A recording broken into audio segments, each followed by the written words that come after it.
Hello my beautiful souls, welcome to my YouTube channel tarot with Shivi triple. Dear, कैसे हैं आप सभी लोग? आई होप आप सभी लोग बहुत अच्छे हैं, बहुत अच्छे से अपना नया वर्क कर रहे हैं। अगर आप मेरे चैनल पर आए तो रिक्वेस्ट करूंगी सब्सक्राइब करें इस चैनल को। वीडियो पसंद आता है तो लाइक दिस वीडियो। गाइज, एक जनरल कलेक्टिव और टाइमलेस रीडिंग है, आपसे जितना रेजोनेट करे उतना रखिए। एंड ये reading married, unmarried, male female सभी ज़ोडिएक साइंस के लिए भी है।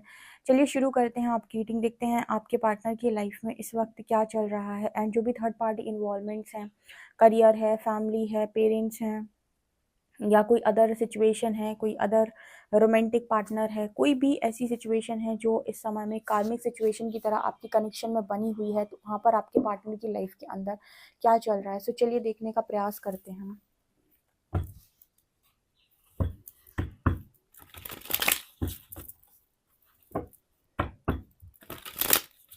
प्लीज गाइड करें एंजल्स मेरे जो भी व्यूअर्स हैं उनकी लाइफ के अंदर,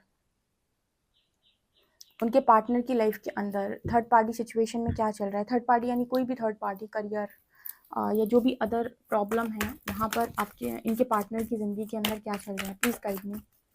third party update. Knight of shorts,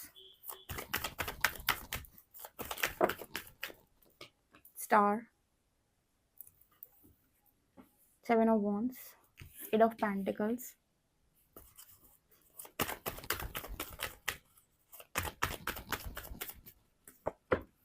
five of wands, lovers, moon, seven of, okay काफ़ी कार्ड्स आ गए। Seven of cups, ten of wands, four of pentacles, seven of swords, moon and lovers card क्यों आए angels? Guide me. One more card, okay ये आ रहा है ace of pentacles. Lovers card यहाँ पर क्या शो कर रहा है एंजल्स? प्लीज गाइड करें, ये कार्ड को क्लैरिफाई करें कि थर्ड पार्टी सिचुएशन में लवर्स कार्ड यहाँ क्या दिखा रहे हैं।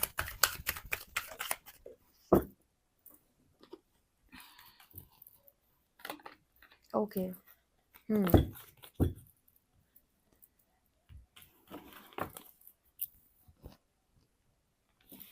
ओके तो थर्ड पार्टी सिचुएशन में क्या चल रहा है। देखिए, अगर यहाँ पर बहुत सारे लोगों के केस में अलग अलग थर्ड पार्टी होगी, ठीक है। किसी के केस में उनका पार्टनर थर्ड पार्टी यानी करियर में काफ़ी ज़्यादा बिजी रहते हैं तो वो आपको टाइम नहीं देते हैं। किसी के केस में पेरेंट्स हैं, फैमिली है, किसी के केस में कुछ और चीज़ें हैं। तो ओवरऑल जो मैसेजेस निकल कर आएंगे वो बताऊंगी। सबसे ज़्यादा मैसेजेस जो निकले हैं वो पार्टनर से रिलेटेड निकले हैं। ओके तो यहाँ पर लवर्स का कार्ड जो आया था लास्ट में, उसको मैंने क्लैरिफाई करने की कोशिश की और यूनिवर्स से जानने की कोशिश की कि थर्ड पार्टी सिचुएशन में ये लवर्स का कार्ड यहाँ क्यों आया है। तो एंजल्स ने मैसेज दिया है king of shorts and temperance. आपका जो पार्टनर है ठीक है, आपके जो पार्टनर हैं इनके अंदर बहुत स्ट्रॉन्ग हीलिंग की नीड है। एंजल्स बता रहे हैं कि ये थर्ड पार्टी में रहें या फोर्थ पार्टी में रहें या फिफ्थ पार्टी में रहें या ये आपके साथ रहें, इस इंसान के अंदर ही हीलिंग की ज़रूरत है, क्योंकि ये बहुत ही ज़्यादा गुस्सेबाज और रूड इंसान है, बहुत ही ज़्यादा ईगोइस्टिक व्यक्ति है। तो कोई भी इंसान इसको प्यार से डील करे बहुत मुश्किल है, क्योंकि आप ऑलरेडी वुंडेड हो। आप समझो उस चीज का मतलब। टेम्परेंस का कार्ड साथ में आने का मतलब है, ये दिखाता है कि इस पर्सन को एक हीलिंग की जरूरत है, ठीक है, एक स्ट्रॉन्ग हीलिंग की जरूरत इस पर्सन को है। तब जाकर तो इस पर्सन को किसी का लव फील होने वाला है, क्योंकि इस पर्सन के अंदर आप ऐसे समझने जाएं कि इस इंसान को आप कितना भी समझाओगे प्यार के बारे में, फीलिंग्स के बारे में, उनको कुछ समझ में इसीलिए भी नहीं आएगा बिकॉज वो इंसान ऑलरेडी अपने आप में बहुत ही ज़्यादा गुस्से से डील करता है। उसके उसके अनुसार लाइफ में ज़िंदगी ऐसे चलनी चाहिए कि सब कुछ मेरी मर्जी का हो। इस दुनिया की नियम है या फिर कहें कि प्रकृति का ही नियम है कि आपके अनुसार इस ज़िंदगी के अंदर सब कुछ नहीं चल सकता है। आपको समय के अनुसार चलना होता है, यानी समय जो आपको मार्ग दिखाएगा आपको उस पर चलना होता है। आप अपनी मर्जी का सारा काम नहीं कर पाओगे। अगर ऐसा हो रहा होता कि हर इंसान की मर्जी के काम इस दुनिया के अंदर हो रहे होते तो आज सब खुश होते, आप खुश होते, हम खुश होते, दुनिया खुश होती, लेकिन नहीं हो रहा ना। और लवर्स की एनर्जी दिखा रही कि third party, fourth party, fifth party, कोई भी पार्टी है, प्रॉब्लम किसी पार्टी में है ही नहीं, प्रॉब्लम आपके पार्टनर में ही है। वही इंसान को हीलिंग की जरूरत है, क्योंकि उस इंसान का गुस्सा उसके सिर के ऊपर बैठ कर बोलता है। कहते हैं ना कि गुस्से में तांडव करना, तो गुस्से को भी एक तरीका होता है कंट्रोल करने का। अब जैसे महाकाली को जब गुस्सा आया था तो वो एक बार इतना ज्यादा उन्हें क्रोध आ गया था, उग्र क्रोध, कि वो अपना आपा खो बैठी थी। तो अगर कोई व्यक्ति के अंदर इस तरीके का क्रोध होता है जहाँ पर उसे समझ में ही नहीं आ रहा कि मैं गुस्से में क्या कर रहा हूँ, तो उस एनर्जी को बैलेंस करने की बहुत ज़्यादा ज़रूरत होती है। अदरवाइज उसके जो परिणाम हैं वो बहुत गलत निकल कर आते हैं। उसके परिणाम कुछ ऐसे निकल कर आते हैं कि एक दूसरे पर हाथापाई हो जाए, या एक दूसरे को छोड़ने पर आ जाओ। मतलब गुस्से में इंसान कोई भी डिसीजन ले सकता है ना, डोमिनेट कर सकता है, फाइटिंग कर सकता है, कुछ भी कर सकता है। तो प्रॉब्लम कहाँ से आ रही है? प्रॉब्लम आपके पार्टनर से ही आ रही है। उसी को हीलिंग की ज़रूरत है बहुत ज़्यादा, क्योंकि बहुत ही ज़्यादा रूड इंसान है वो, बहुत ही ज़्यादा रूड भी है और ईगोस्टिक भी है। और उसकी ज़िंदगी में, उसकी लाइफ के अंदर ये चीज़ें चलती है कि मेरे हिसाब से सारे काम हो या मेरी मर्जी के सारे काम हो। ठीक है, तो यहाँ पर ऐसा नज़र आता है कहीं ना कहीं कि आप अपने पार्टनर के लिए ज़बरदस्त ब्लेसिंग थे, तो आपके पार्टनर को आप ब्लेसिंग समझ में नहीं आए। सोचो, जब इंसान के ऊपर उसके विकार हावी होते हैं तो उसे कहते हैं ना कि सोना भी उसे पीतल नजर आता है। ठीक है, वही एनर्जी आपके पर्सन की है, क्योंकि जब आपके ऊपर विकार हावी होंगे तो आपके पास समझदारी ही नहीं होगी ये समझने की कौन अच्छा है कौन बुरा है। क्योंकि जो खुद विकारों से भरा हुआ वो क्या जानेगा कि कौन सही है और कौन गलत है। जो खुद को जानेगा वही ना जान पाएगा कि कौन सही है और कौन गलत है, कौन अच्छा है कौन बुरा है। ठीक है, और आपके अलावा भी इस पर्सन को लगा कि नहीं, बहुत सारे ऑप्शंस अवेलेबल हैं, मुझे तो कोई और अच्छा मिल जाएगा। तो अगर कोई और अच्छा इस पर्सन की लाइफ के अंदर, जैसे फॉर एग्जांपल इनके अच्छे के अनुसार अगर कोई ज़िंदगी में इनकी आया भी है, तो इनको वहाँ भी सेटिस्फेक्शन नहीं है। कारण क्योंकि प्रॉब्लम किसी और में है ही नहीं, प्रॉब्लम आप में खुद में है। यहीं पर जब हीलिंग की बात आती है, जब हीलर्स की बात आती है, तो ये सबसे पहले आपको यही समझाते हैं कि प्रॉब्लम कहीं से उत्पन्न नहीं हो रही, क्योंकि इस दुनिया का हर व्यक्ति अपनी मर्जी की ज़िंदगी जीना चाहता है। और उसे जब उसकी मर्जी की चीज़ें मिलेंगी वो आपको छोड़ देगा, या वो आपको डिच कर देगा, धोखा दे देगा, आपको बैकस्टैप कर देगा। आप क्या करोगे? जितनी ज़्यादा एक्सपेक्टेशंस उतना ज़्यादा दुख, और जितनी कम एक्सपेक्टेशन उतना कम दुख। तो प्रॉब्लम कहाँ से क्रिएट हो रही है? आपकी एक्सपेक्टेशंस से। ठीक है, कि आप एक्सपेक्ट कर रहे हो कि जो भी ज़िंदगी में आपके लोग रहेंगे सब आपकी मर्जी का काम करेंगे, तो यही तो आपके पार्टनर की प्रॉब्लम है। तो इनकी लाइफ में क्या, कोई भी कितना भी अच्छा इंसान आ जाए, इन्हें सब में कमियां नजर आएंगी, क्योंकि वो इनका ही रिफ्लेक्शन है। इंसान ये नहीं समझ पाता है कि जितने कमी वाले इंसान उनकी ज़िंदगी के अंदर एंटर हो रहे हैं वो इसीलिए हो रहे हैं क्योंकि वो सारे लोग परमात्मा ने तुम्हारी ज़िंदगी के लिए इसलिए भेज दिए, क्योंकि तुम अंदर से बहुत कमियां रख रहे हो, तुम्हारे खुद के भीतर बहुत कमियां हैं जो कि इन लोगों के द्वारा तुम्हें रिफ्लेक्ट की जा रही है। तुम्हें लगेगा सब ऐसे लोग जिनके अंदर बहुत ज़्यादा कमियां हैं वो मेरी ज़िंदगी के अंदर आ गए हैं, ऐसा नहीं है।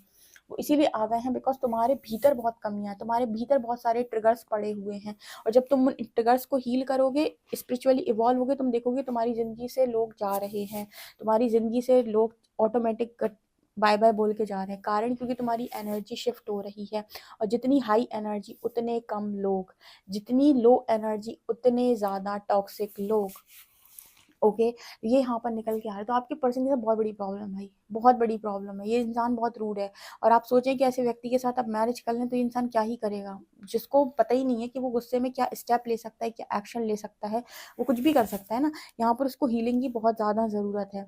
और आप देख रहे हो कि यही कारण है कि इस पर्सन की लाइफ के अंदर स्ट्रगल बना हुआ है। यार, अब मुझे तो ये समझ में नहीं आता कि तुम्हारी लाइफ का स्ट्रगल सिर्फ तुम खत्म कर सकते हो अपने आप को थोड़ा बहुत सुधार के।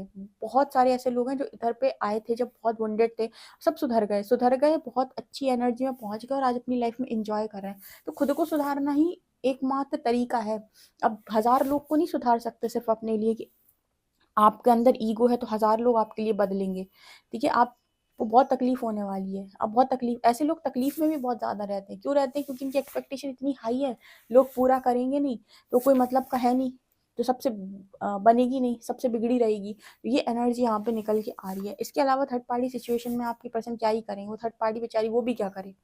जो भी इंसान है, कोई सिचुएशन है, कुछ भी है, तो हर चीज़ पर तो इस पर्सन का गुस्सा निकलता है तार तार। तो वो सामने वाला इंसान भी क्या करेगा। ये बात और होती है जब आप एक लो वाइब्रेशनल इंसान को अपनी ज़िंदगी के अंदर ले आते हैं, ऐसे इंसान को ले आते हैं जो बिल्कुल ही आपका रिफ्लेक्शन है। तब और प्रॉब्लम इसलिए भी क्रिएट होती है क्योंकि कहीं ना कहीं आपको वो ज़बरदस्त ट्रिगर करेगा। आपको करवाना है ऐसा काम, उसे करना है वैसा काम। ठीक है, ट्रिगर करने वाला इंसान, हाई वाइब्रेशनल इंसान तो फिर भी आपके शेडोज़ को ट्रिगर करता है लेकिन आपको हील भी करता है। लेकिन जो एक टॉक्सिक, आप ही की तरह टॉक्सिक इंसान होगा, वो कहीं ना कहीं आपको ट्रिगर भी करेगा, आपको हीलिंग भी नहीं देगा 1%। ठीक है, तो ये एनर्जी यहाँ पर निकल के आ रही है। इस पर्सन को हीलिंग की बहुत ज़्यादा नीड है। कहीं ना कहीं डीप लव इस पर्सन के भीतर था जो ट्रिगर हुआ है जिसको इस पर्सन ने मानने से बिल्कुल मना कर दिया, डिनाइल मोड पे चलेगा। इस पर्सन को सब में कमियां नजर आ रही हैं, इनको ये समझ में नहीं आ रहा कि खुद भी तो धोखेबाज है। वो तो ये समझ में नहीं आता अभी तक। बहुत सारी रीडिंग्स करने पर मुझे एक चीज़ निकल के आई, जो जनरल रीडिंग्स में भी और पर्सनल रीडिंग्स में भी, इस दुनिया में कोई किसी को धोखा कहाँ दे रहा है, इंसान खुद को धोखा दे रहा है। उसको पहली बार में समझ में आ जाता है कि सामने वाला क्या है, लेकिन उसके बाद भी वो चांस पे चांस, चांस पे चांस, चांस पे चांस दिए जाता है उसको।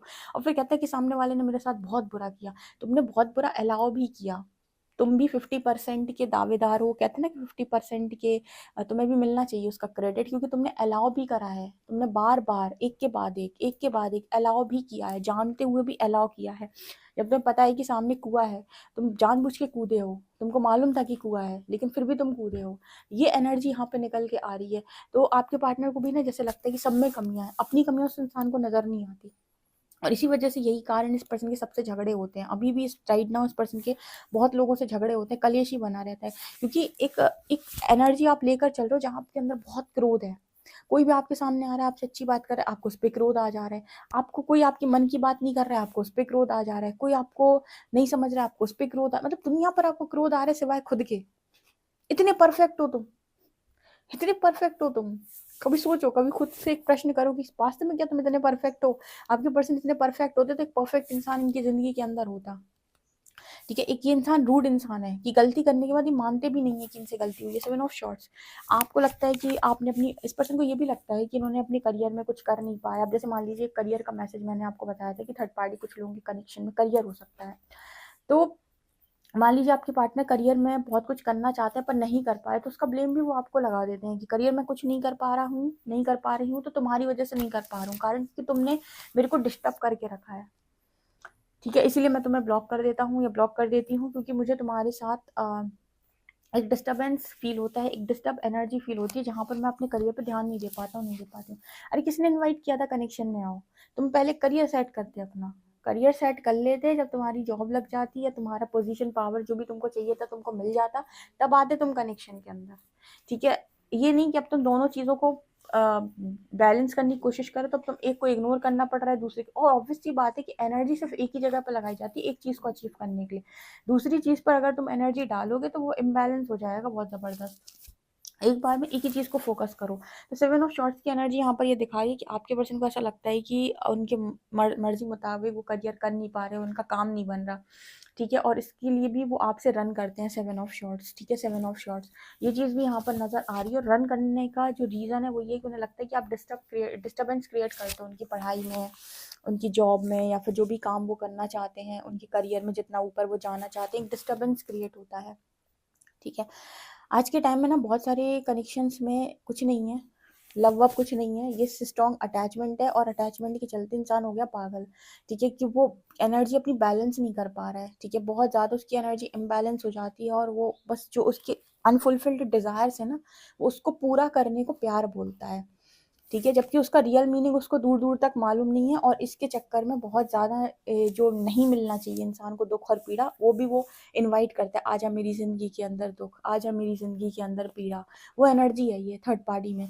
थर्ड पार्टी करियर भी है तो वहाँ भी वो सेटिस्फाइड नहीं है, वहाँ भी उसे ब्लेमिंग एनर्जी सेंड करनी है आपकी तरफ कि आपकी वजह से उसका करियर सेट नहीं हो पाया या नहीं हो पा रहा है, या उसे दिक्कत आ रही है। 7 of wands and 4 of pentacles, आपके पर्सन को कुछ चीज़ों से ना वो भी लगता है क्या, मतलब कुछ चीज़ों से इस पर्सन को भी लगता है, जैसे कुछ लोग रिस्पेक्ट के लिए बहुत ज़्यादा डरते हैं। ठीक है, अब यहाँ पर क्या है ना, प्रॉब्लम क्या हो रही है, डिज़ायर बहुत बड़ी बड़ी है। मुझे रिस्पेक्ट चाहिए, मुझे फेम चाहिए, मुझे लव लाइफ में बहुत स्ट्रॉन्ग बहुत अच्छा पार्टनर चाहिए, बहुत डीप लव चाहिए, बहुत अच्छी फैमिली चाहिए, बहुत कुछ चाहिए। करना मुझे कुछ भी नहीं है, होता मुझसे कुछ भी नहीं है, इनर वर्क मुझसे नहीं होता। मेरे भी काफ़ी ऐसे व्यूअर्स हैं जो बोलते हैं नहीं मुझसे दीदी इनर वर्क नहीं होता, लेकिन दीदी मुझे सक्सेस में बहुत आगे जाना है, हार्ड वर्क करना नहीं है, मुझे दीदी स्पिरिचुअली बहुत ग्रो करना है, लेकिन दीदी मुझसे सुबह उठा नहीं जाता है। ठीक है, आपके पार्टनर से कम नहीं हो। कुछ लोग हैं यहाँ पे। ठीक है, कुछ लोग हैं जो कभी कभी बोलते हैं ना, तो मैं उन्हें ऐसे ही समझाती हूँ।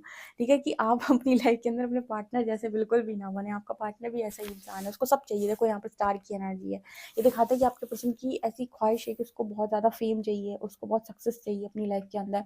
लेकिन 10 ऑफ वॉन्ड्स यहाँ पर ये दिखाने की कोशिश कर रहे हैं कि उसको उससे रिलेटेड जो भी कहते हैं ना हार्ड वर्क, वो उससे नहीं किया जाता, उसके लिए उसको आफत आती है। ठीक है। आप जितना बड़ा कुछ करना चाहते हो उसके लिए एनर्जी वाइज आपको प्रिपेयर भी होना पड़ता है, आपको अपने आप को बनाना भी होता है, आपको सीखना भी होता है। आप ऐसे नहीं कि आप सोचो कि आप बस दिन भर बिस्तर पे हो और आप एक दिन सक्सेसफुल हो जाओगे, ये कैसे होता है। बहुत हार्ड वर्किंग लोग होते हैं इस दुनिया के अंदर, बहुत स्मार्ट वर्क करने वाले लोग होते हैं, बहुत ज़्यादा सीखने वाले लोग होते हैं, ग्रोथ करने वाले जो लोग होते हैं, जो हर दिन ये सोचते हैं कि मैं ग्रो कैसे करूँ, क्या क्या पढ़ लूँ, क्या क्या सीख लूँ, अच्छी बुक्स पढ़ लूँ। ये वो लोग होते हैं जिनको ये चीज़ें मिलती हैं या जो चीज़ मांग कर रहे हैं इस चीज़ की। आपके पार्टनर को भी सब सब चाहिए, लेकिन इतनी इम्बैलेंस एनर्जी के साथ कैसे होएगा बेटा, कैसे कैसे पॉसिबल है। ठीक है, 7 of wands and 4 of pentacles, ये दोनों एनर्जीज यहाँ पर ये दिखाने की कोशिश कर रही हैं कि आपके जो पर्सन है अपनी चीज़ों को भी, किसी भी चीज़ को नहीं छोड़ना चाहते, कोई रिस्क नहीं लेना चाहते, कंफर्ट जोन को भी नहीं छोड़ सकते। कैसे कैसे होएगा सक्सेसफुल। मतलब कहने का ये है कि आप अपना कंफर्ट भी नहीं छोड़ना चाहते, आप रिस्क टेकर भी नहीं हो, सीखना आपको है नहीं, ब्लेमिंग एनर्जी आपको सेंड करनी, ईगो आपका इतना सर चढ़ के बोलता है, बैलेंस आप कर नहीं पाते हो, चाहिए आपको सब कुछ है। ये है थर्ड पार्टी में सिचुएशन। आप कहीं पर भी हो, चाहे करियर में हो, चाहे किसी और इंसान के साथ हो, चाहे फैमिली में हो, हर जगह इस पर्सन को ज़बरदस्त कन्फ्यूजन रहती है और एक्शन लेने में बहुत प्रॉब्लम होता है। क्यों एक्शन लेने में प्रॉब्लम होता है? क्योंकि क्लैरिटी नहीं है कि मुझे करना क्या है।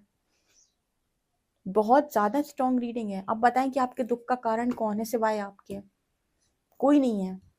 आपके पार्टनर अगर ये कहें कि मेरे दुख का कारण ये अगला व्यक्ति है, तो कोई नहीं है। आपके दुख का कारण सिर्फ और सिर्फ आप है। किसने कहा आपको कि आप कंफ्यूज हो? आप एक क्लैरिटी के साथ देखें कि आपको क्या करना है जिंदगी के अंदर, फिर उस पर एक्शन ले, बाकी सारी चीज़ों को साइड कर दें। अपने गुस्से को कंट्रोल करें, लोगों को कंट्रोल करना बंद कर दें, डोमिनेट करना बंद कर दें, अपने अंदर अपनी ऊर्जा को बैलेंस करें। ज़्यादा सोशल मीडिया पर रहते हो, इसकी पिक्चर उसकी पिक्चर, ये रील वो रील, ठीक है, और कौन क्या कर रहा है, दुनिया का मसाला, अगर इन सब चीज़ों से फुर्सत मिल जाए तो आप काम करें कुछ, ठीक है। तो ये भी आपको करना है साथ में। तो ये है आपके पार्टनर की थर्ड पार्टी में सिचुएशन या एनर्जी। बहुत ज़बरदस्त एनर्जी है, क्योंकि अंतिम चीज़ एक ही है। अगर आप ज़िंदगी के अंदर बहुत अच्छा कुछ पाना चाहते हो, बहुत अच्छा कुछ करना चाहते हो, परिवर्तन की शुरुआत खुद से होगी। आपके अलावा आपकी खुशियाँ आपको कोई नहीं दिला सकता। बाकी जो भी मिलेगा वो एक भीख की तरह होगा कि आज इंसान ने दे दी, कल वो वापस भी ले लेगा या वापस देने से मना कर देगा। तो ये एक बहुत डिफरेंट चीज़ है। ओके गाइस, तो बहुत अच्छी रीडिंग निकल कर आई है। डेफिनेटली आप इस रीडिंग को क्लेम करें। वीडियो पसंद आए तो like this video, subscribe my channel. Thank you guys.